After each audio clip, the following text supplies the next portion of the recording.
Hola, sóc el Carles i benvinguts a un altre vídeo. Seguint el tema del vídeo d'història que vam fer, dels primers pobles aquí que van viure a la península Ibèrica, farem aquest vídeo parlant d'unes restes que tenim per aquí, per Catalunya, i serà el primer vídeo totalment en català perquè podeu practicar una mica el català escoltat.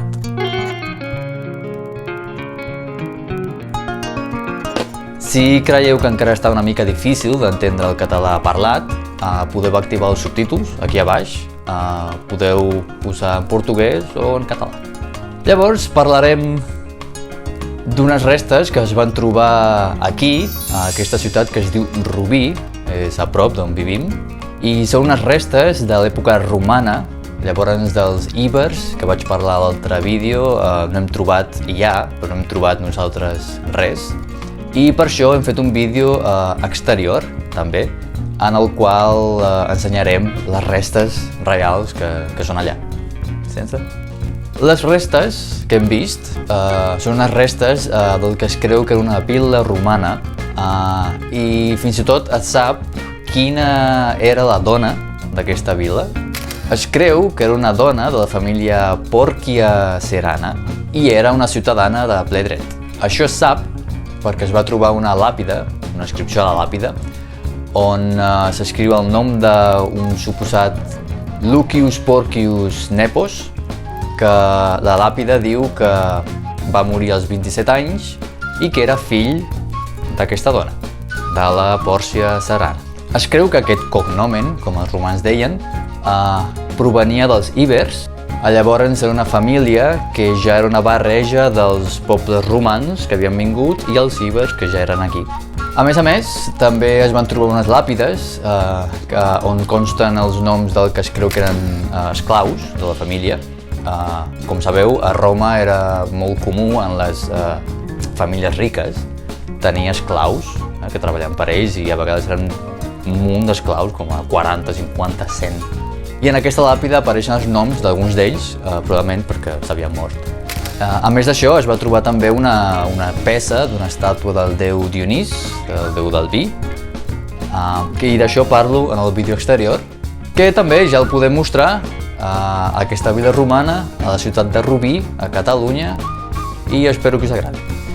Som a Can Oriol, a Rubí, a Barcelona, i estem en un jaciment romà que es creu que va estar construït entre el segle I i el segle VI de l'era comú. Es creu que per aquí passava una vertent de la via Augusta, que va ser una via molt famosa a la península Ibèrica, que anava des de Càdiz, la ciutat dels fenicis fa molt de temps, Gadir, fins a Girona, Gerundum, i aquesta era una bifurcació, diguem-ne, de la via Augusta. Es creu que per aquí hi havia una població semiurbana, probablement entorn d'un temple paleocristià, i una sèrie de viles agrícoles que l'envoltaven, dedicades especialment a la vinya, al gra i a la petita ramaderia. La vil·la romana constitueix un fenomen de romanització que aportava noves eines agrícoles a l'agricultura ja existent aquí dels pobles anteriors. La bona localització de Rubí i les infraestructures romanes va permetre que l'excedent de producció s'exportés per centres urbans importants de Roma, especialment el vi. Aquí el que tenim és una planta rectangular que es va descobrir més o menys el 2003 junt amb altres jaciments entorn d'aquesta àrea.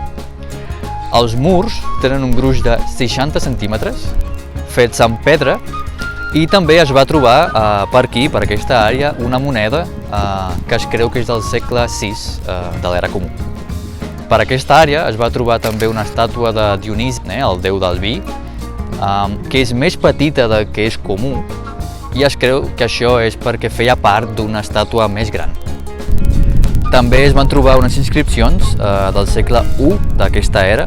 Una és funerària i l'altra és un text religiós que parla del déu romà Mercuri.